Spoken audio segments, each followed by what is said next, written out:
শাড়ি নিয়ে প্রতারণার মামলা, তানজিন তিশাকে আদালতে হাজিরের নির্দেশ। প্রতারণা ও বিশ্বাসভঙ্গের অভিযোগে করা এক মামলায় অভিনেত্রী তানজিন তিশাকে আদালতে হাজির হওয়ার নির্দেশ দিয়েছেন আদালত। আজ রোববার ঢাকার মেট্রোপলিটন ম্যাজিস্ট্রেট মোহাম্মদ জুয়েল রানার আদালতে তার বিরুদ্ধে সমন জারি করে আগামী 13ই আগস্ট আদালতে হাজির হওয়ার নির্দেশ দিয়েছেন।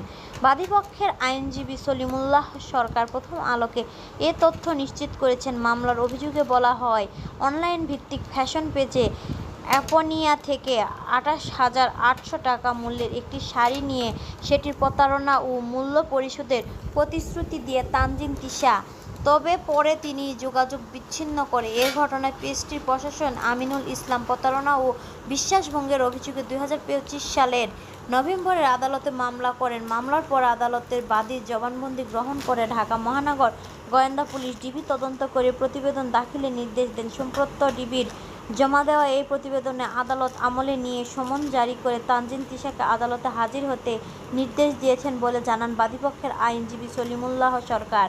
বাদীপক্ষের আইনজীবী বলেন, আইনি নোটিশ পাঠানোর পরও কোনো সাড়া না পাওয়ায় 2025 সালের নভেম্বরে মামলাটি করা হয়। পরে আদালতের নির্দেশে ডিবি তদন্ত করে প্রতিবেদন দাখিল করেন। তদন্তে অভিযোগে প্রাথমিক সত্যতা পাওয়া গেছে বলেও তিনি দাবি